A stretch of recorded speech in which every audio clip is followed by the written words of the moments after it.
Hello, welcome to the masterclass on the 4 ways to stop overeating. And I'm going to quickly just pop up my screen really quickly to share my screen to our PowerPoint presentation and get that up and going. And we'll get started. All right, so welcome to the 4 steps to stop overeating and the massive mistake that you are making. So you are in the right place if you are at your wit end with fad dieting and you feel like you're getting further and further away from your goals as you try to eat less and less, diet more and more, and maybe exercise more and more. If you are ready for a real solution to your chronic overeating and undereating or both, you are definitely in the right place. So this masterclass maybe not be for you if you're looking for another quick fix for your relationship with food, or if you're not willing to get uncomfortable and consider different solutions to why you may be overeating than what you've already tried. So I'd like you here just to really focus on keeping an open mind and, release any judgments, release any expectations that you may have about this new information that you're going to learn, and just be open. If you'd like to even, you can grab a journal or pen or something to write with and take notes, or if you have any questions, and you can write them down and save them for the end. Also, if you're not joining me today live, then you can write your questions down and feel free to email me or message me and I can answer them for you. So my promise to you is that I will do my very best to deliver as much value as possible in our given time together. And this masterclass is probably going to be maybe 30 to 45 minutes long. And nothing I teach you today is based on theory. Everything has been proven to work for myself and for my clients as well. So I'm super excited to share this information with you. So the typical approach when it comes to trying to stop overeating is the first thing is restricting more. We are very quick to start restricting after we've had a binge or after we've eaten some things that we may not be really too proud of. So we try to eat less and cut out more foods. I know I've been there. The second thing is copying others. And I think these posts, I have someone else join me 1 second. So the typical approach that we have is, again, if you're just joining, is we are really quick to start restricting. So we're trying to eat less or cut out foods. The second thing that we're doing is copying others or following those what I eat in a day food diary posts. And those are not very good because we are so very different as individuals and we need different things to nourish our body. For example, my body is nothing like your body, and what I eat may not be something that nourishes you in the best way.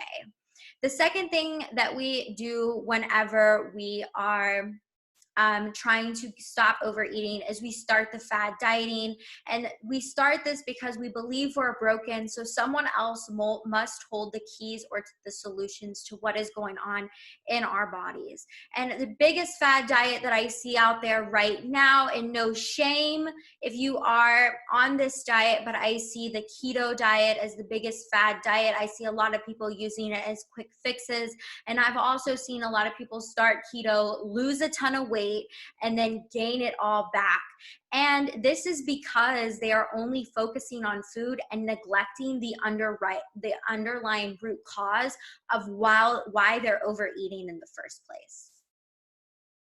So with that being said, I kind of want to talk about options for change, and I would like you to continue to try these approaches, especially if you are following, the what I eat in the day, you're trying to restrict, or you're doing the fad dieting, or whatever it may be. Try to put more energy into the solution itself and really focusing on the underlying root cause of why you might be overeating. So trying a completely different approach that focuses on a real deal solution that stands the test of time. So we're really focusing on sustainable results. So deciding to stop focusing on quick fixes and listening to other people's magical diet solutions are the key to stop overeating. So stop listening to all the crazy stuff and the misinformation that you see on social media. And the biggest mistake to avoid while trying to stop chronic overeating is restriction after overeating. This is the biggest mistake, and I can't tell you how many binges I have been on. And when I'm talking about a binge, and you know, a year, 2 years ago, I was a huge binge eater. And what I mean by this is I would go stop at different fast food restaurants and grab anything and everything I was craving for. I would go to Pizza Hut. I would go to Taco Bell. I would go to McDonald's. I would go and get all of this food, come home, turn the TV on, have my sodas and things, and just binge eat and eat and eat and eat. After I finished, I'm telling you, my stomach was in complete pain and in turmoil, and I could barely move. While after that, those feelings, what happened was I was feeling so ashamed.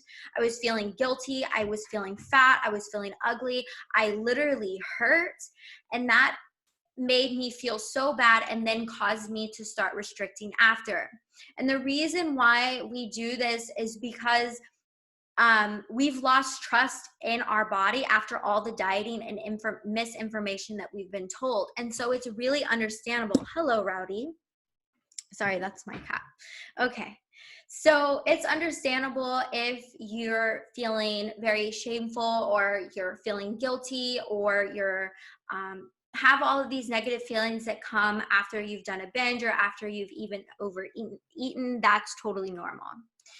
So you may believe that you are the problem and you just need more willpower. And this is something that I believe is not true. I don't think overeating has nothing to do with how much willpower you actually have or discipline that you have at all. It has nothing to do with that. So this idea of feeling like you need to have more willpower will keep you stuck. You'll overeat once again after you've restricted, further leading to a loss of trust in yourself and your body, and food will become even more confusing and stressful. It will reinforce that belief that food cannot be trusted, which makes you obsess and think about it even more. I mean, for example, when we have overeaten, for example, cookies, we've eaten way too many cookies, and then we say to ourselves, oh, I can never have a cookie again. This is unrealistic, honestly. So the next time that, if we say that, and the next time we crave a cookie and we don't eat that cookie and we keep craving and craving and craving, but we keep restricting ourselves from it, the next time we're in front of a plate of cookies, we're going to eat all of those cookies, all of them. So the idea is to not restrict yourself.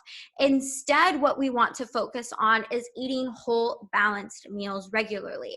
And it's to stop saying, you know, I can never have this again. I can never have a soda again. It's actually adding more fruits, adding more vegetables, adding more whole, balanced foods into your diet and letting that kind of carve out or cut out what you are eating, the bad foods, quote unquote, bad foods that you are eating. And so once you do this, your body will begin to feel safe again, and those intense urges to overeat and cravings will start to disappear. You'll develop trust within yourself and around food, and I promise you this works. Stop restricting and just start focusing on eating whole and balanced meals. So now let's get into the 4 steps to stop overeating. Step number 1, focus on eating enough. I cannot express how vitally important this is for everyone, especially women. And chronic dieting and skipping meals and can lead to your body's primal defense mechanisms keep kicking in. So when we are ignoring our hunger hormone. So when our hunger kicks in and our brain starts to say, you know, I'm hungry, and our body starts to tell us, our body tells us that we're hungry. If we skip that, what happens is we shift into our sympathetic nervous system. We shift into the nervous system of fight and flight. And when our body is in fight and flight, our body is not focusing on digesting food. It's focusing on fighting or running away. And so this leads everything else in our body, especially our digestive system, to shut down and can ultimately cause us to gain more weight. So under eating too, especially if we're eating and we're still hungry after we finish eating, I'm talking about an hour to 30 minutes, an hour to 2 hours, 3 hours later on, we're not honoring our body's needs. Sometimes we can undereat, not intentionally. It can be because we're so busy and we have a lot going on and we're skipping those meals, which causes us to overeat at dinner time or causes us to snack a lot. So we want to make sure that we're eating enough. That is very important. Step 2, or no, we're not there yet. Sorry. When you eat enough, your body feels safe and nourished, and your brain is able to calm down and lessen the obsession with food. You approach each meal with a simple sense of control, peace, and intention. So I know that telling you to make sure you eat more can feel very scary, but this is vitally important so that you can eat enough while you're regulating your behaviors. And it is very important to eat enough while you're regulating your new food behaviors, because if not, you're going to put your body in more stress, and you can be stressed out eating a salad. And nobody wants to be stressed out eating a salad. You can be stressed out eating a salad, and you can be stressed out eating I don't know, some cupcakes or something like that. But also while changing your behaviors with eating more, sometimes this can affect your weight. Most of the time, people will start to eat, they'll eat more and they'll actually lose weight because their body isn't so stressed out because it's under eating. Sometimes when people eat more, they may gain a couple pounds, but if you're eating the right things, that's a good, healthy weight. And that weight, it shouldn't be 30, 40, 50 pounds. It's probably like a 10-pound difference when people start eating more. But it's good to eat more. Eat more. Neutralizing foods. Fearing foods based on misinformation leads to the opposite of what you're seeking and takes all your power away. Oh my gosh, I cannot stress this enough. Stop looking at foods as good foods and bad foods. When we think of a cupcake, we're thinking of a cupcake as a bad food. When we think of a salad is a good food. Stop that. Look at foods as a mood enhancer or a mood depressor. So how is this food that I'm going to eat going to make me feel? And I need to start aligning myself with the feeling of feeling good. We all want to feel good, right? So a cupcake energetically might not make me feel good, because when I'm thinking I'm going to eat, a cupcake, sometimes all of that sugar will make me feel down. It will make me feel heavy. Sometimes that gluten may inflame my body.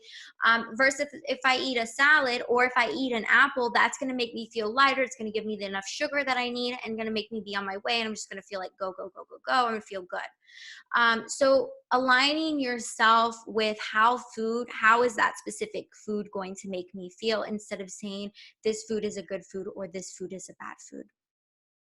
So follow the science behind and question your beliefs about food, weight loss, and health. This is very important to start questioning your behaviors. And it's even more important if you have a health coach and someone who can guide you through your beliefs that you have about food and can kind of help open your eyes to see how you feel about the food that you're eating, or how you feel about weight loss, and how you feel about health. So, do you really need to avoid every food that you love? No, absolutely not. Eat what you want in moderation, everything in moderation. And we know that, but sometimes it feels really good to be reminded of that. And it's about being able to control that sense of overeating. And that happens once you start allowing your body to eat maybe the quote unquote bad foods, but in a safe way. Meaning that I'm going to honor my cravings and I'm not going to overeat this food, because it's not that I can't have this food ever again. It's that I can have this food, but I just don't want it right now. Or I actually want this cupcake right now, and makes my soul feel good. And that's what I need. I just need one. I don't need to have all of these. And again, this can be very hard to manage by yourself. So it's good to have a coach. So when you avoid foods, you believe that you are powerless in their presence. You think about them more, which usually means that you eat more of them. So you may overeat foods that aren't satisfying to you. A lot of us do this. So maybe that cupcake isn't so satisfying for you. Maybe there's some kind of emotional reason of why you're craving that. So I was guilty of this for a really, really, really, really, really long time. And that is totally okay. I have been there and have been in your shoes, and I get it, girl. So step 3 is start to heal your emotional roots. As humans, we are complex beings. Food is about a lot more than just fuel. We need to look at food behaviors and beliefs holistically. And having someone who can help guide you into these areas and understand your relationship with food is very helpful. So, what not to do? Ignore the underlying and internal triggers that are contributing to overeating and undereating. So, I use this example all the time. Something that I love to do with my brother is I love to go get boba tea. Me and him, that's something that we like to do together. And when I am away from him for a while, I notice that I start craving a lot of boba tea. And I'm like, I need to go get more boba tea. I need boba tea. I can have boba tea every day. But it's not that I can have boba tea every day, or it's not that I really want boba tea with my brother. It's that I am lacking connection and that I'm needing to be in connection with him. It has nothing to do with the boba tea. It has to do with the emotional connection.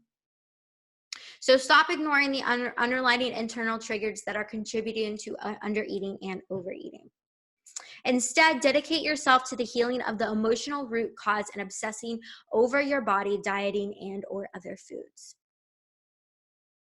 So when you heal the root, you will increase your sense of self-worth and respect. You'll make peace with food as you know that it is not your enemy. Your behaviors with food will naturally begin to regulate once you understand why you're wanting the food or all of the food.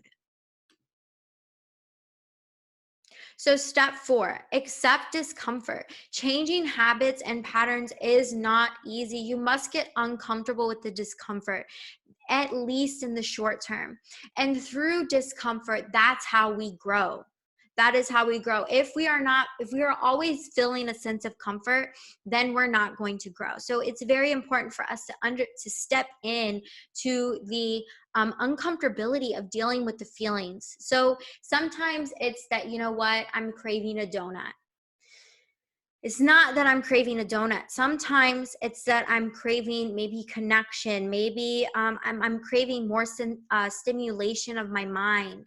And really being able to stop, journal, and look within is very important. That's how healing happens. So this one often gets overlooked, but you have to accept that there will be some resistance to start doing things differently and slow down, especially when it comes to overeating and even eating more. So you need to leverage your minds. You need to leverage mindset tools to continue to move forward, even with something as small as it's just food on your plate. So really focusing on using mantra, affirmations, if you don't like the word mantra, to help you develop a strong mindset when it comes to food. And this is something that I do in my one-on-one coaching and in my Get Well program that I will talk about later today. So what not to do? Expect overeating to go away, to stop and go away right away. That's not going to happen. Stop using distractions while you're eating. Stop eating in front of the TV. Stop talking to people while you're eating. It's very important to just eat your food and focus on your food. Though sometimes it is okay it's okay to talk to people while we're eating. We all do this at dinner time. But also remembering to tune in to how your body feels after you finish eating a piece of food, or after you finish eating your plate, etc., or while you're eating your plate. So also going into social situations without a game plan, stop doing that, especially when it comes to going to like dinner parties or events out. Know what you're going to get before you go. Know why you're going to get that food, and know what you're feeling.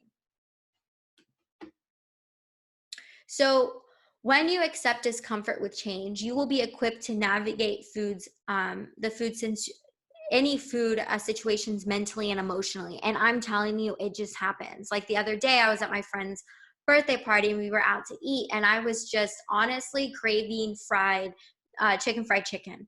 And I was like, my old self was coming and saying, no, you can't eat that. You're fat. You're going to gain weight. You're ugly. Blah, blah, blah, blah, blah, blah, blah.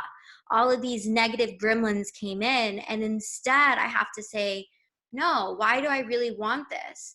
And that comfort, that feeling of comfort is okay to step into every now and then, but you have to understand why. So, and then there's times where I'm like, presented with the opportunity to eat something bad, and instead I'm like, quote unquote bad things that aren't going to make me feel good, and I stop and say, how am I really feeling today? I'm actually really not feeling very good today. This food is going to accentuate that feeling of not feeling good, and I don't want to feel that, so I'm going to choose this option instead. So you won't be discouraged by wanting to continue to clear your plate either, which is very helpful. You'll stop believing that there is something wrong with you. And I think that that's the most important thing. We all feel when it comes to overeating or our relationships with food, that something is always wrong with us, and that is not the case.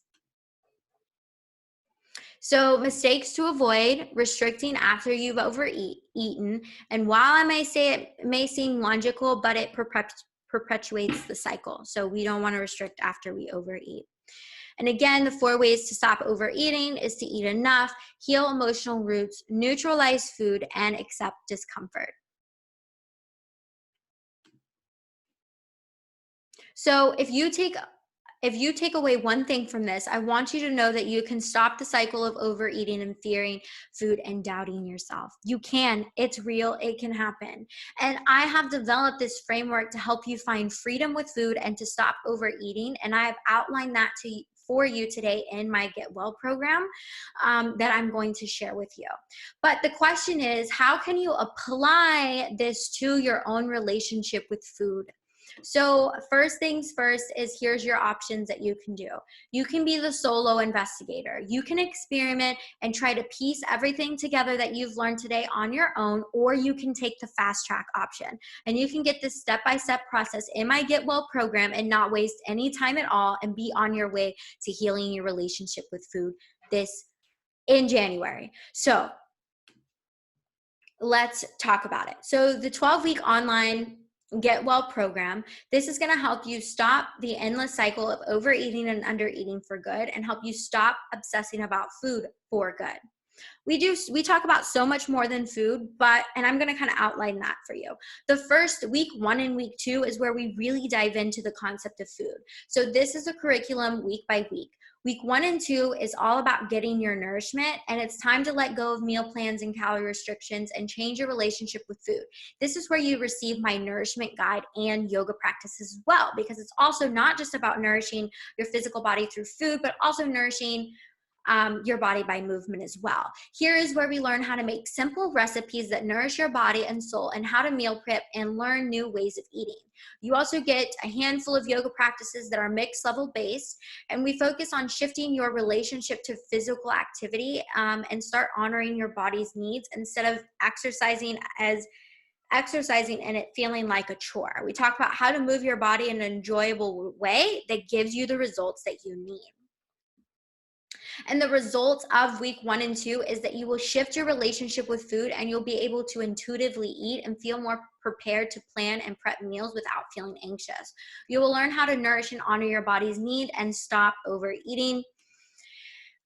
Week 3 and week 4 are all about your wellness goals. This week is about getting clear about your health and wellness goals, and this week is dedicated to setting you up for lifelong success. To clearly define your health and wellness goals and how to create steps to reach them, not only within the program, but outside of the program outside of the program as well. So you kind of learn how to do this stuff on your own to create lasting results that will stay with you for a lifetime.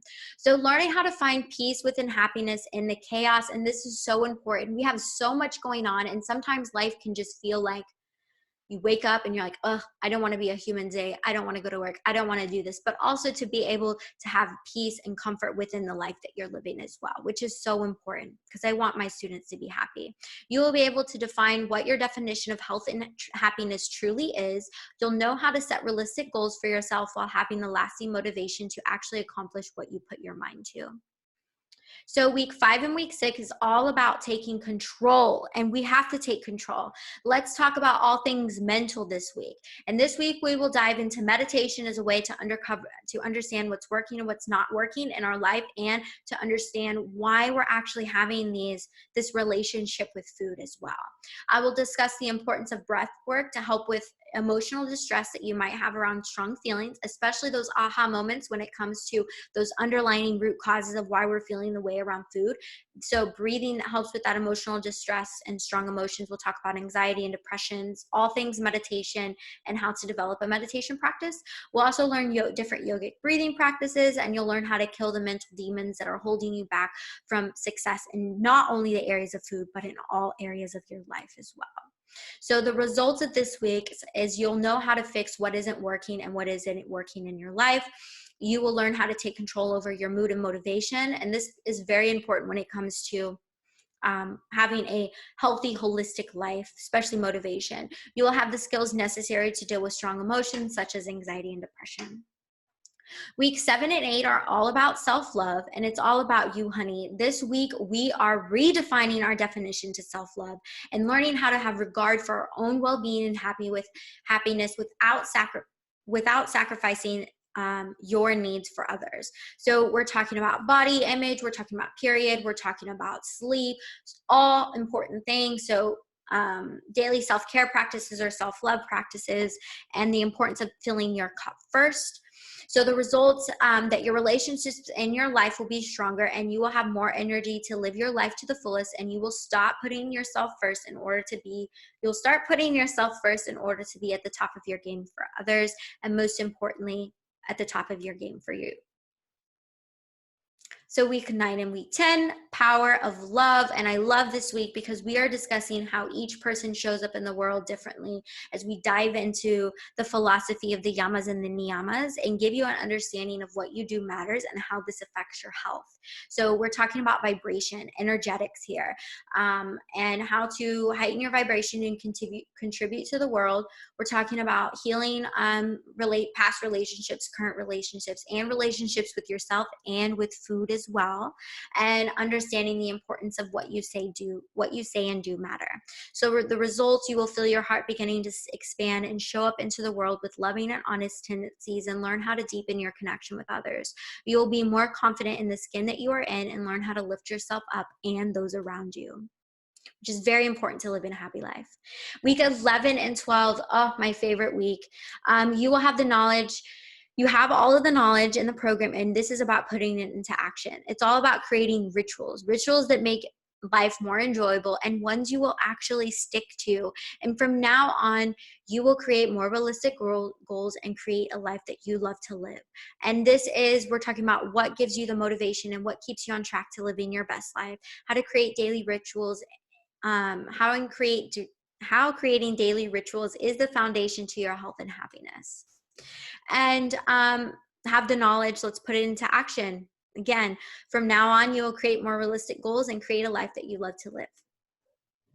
So I want you to ask yourself this question: will I continue to repeat the past, or will I create a new future with food? And in the Get Well program, you can create a new future with food. And this is what you get. You get my nutrition Bible, my 8-week meal plan that includes vegetarian meals and standard, your meat meals as well. 4 all levels yoga practices, 5 guided meditation practices, 5 guided breathing practices, 2 one-on-one calls, and 1 weekly group call. So it's 12 weeks, so you get 12 group calls, and that's where the magic happens. 50 plus modules of learning and access to me via text. And this is a $3,000 value, but I have payment plans, and I have 3 payment plans of $366 a month, or a payment of $1,400 flat. And there's also a special discount for New Moon Yoga School graduates and students of my one-on-one health coaching program. So if you are a part of that, you also get that big discount. So if you are interested in my one-on-one health coaching, you can book a discovery call with me and we can get you on that track and also give you a really great discount off of the Get Well program as well. So why will this work when nothing has? Well, number one, because you are supported. You are put in a container with other like-minded women who are going through the same thing as you and who you can learn from. And also, this is a 12-week program. So we're taking you, helping you through the ebbs and flows of life.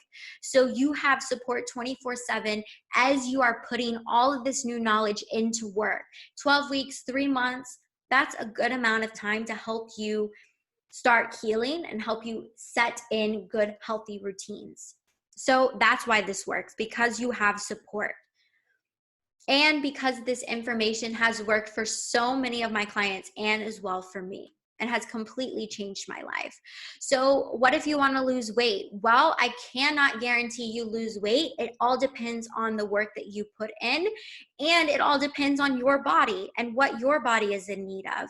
Again, I kind of talked about sometimes when we're going through the healing process of gaining weight a little bit, and that tends to happen. But again, it's not like a 50, 30, 20 pound, it's like a 10, 15 pound difference. If you want to gain weight, most of my clients have lost weight. I haven't had a client yet to lose a lot of weight from me, but I have clients lose up. So far, my clients have lost up to at least 15 pounds from my one-on-one program. And I'm assuming they'll lose even more through my Get Well program as well. So how long does it take to complete each module? Well, each video lesson, there's probably about 4 video lessons. If you sit down and do it all at one time, it will probably take you maybe 2 hours to finish, maybe 3 hours to finish. If you spread it out over time, you have a week, a full week. Modules are released each week, and the modules, you don't necessarily have to do them or anything like that, but I highly recommend you to. But they're short, easy video lectures that you can play as you get some stuff done. Or you can sit down and take notes too.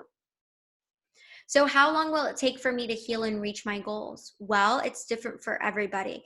But for you to heal, healing is not a linear process. Healing is a journey. And I don't even consider myself completely healed, and I don't think that I ever will be. To reach my goals, I believe that you will reach goals beyond the goals that you set in the Get Well program.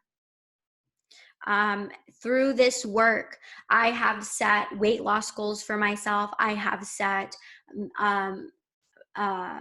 mind goals, money goals, all these kind of goals, and have gotten more back with all the work that I put into creating this and going through this process of creating the program and of healing so far. Still healing, but how long will I have access to this course? Forever. You will have access to all this information forever. And is support included? Most definitely. You will be put in a group text with the other ladies who are in the program with you. Y'all will be in a group message with me as well. And you can text me 24/7 anytime to have that support when you are feeling like you're going to go into the closet and eat a box of Oreos, or while you're eating that box of Oreos. So you have more than enough support here. And this is just expensive. Yes, things are expensive when it comes to health, but I don't put a price tag on my health. That is the only thing I got, and that is so important to me, and it is worth every penny.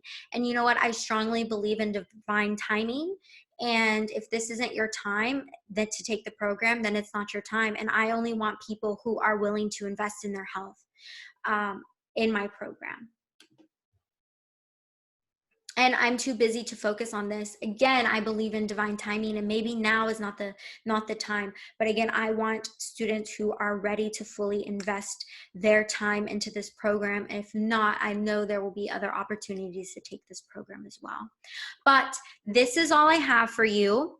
And I kind of want to open the lines up and ask if you have any questions.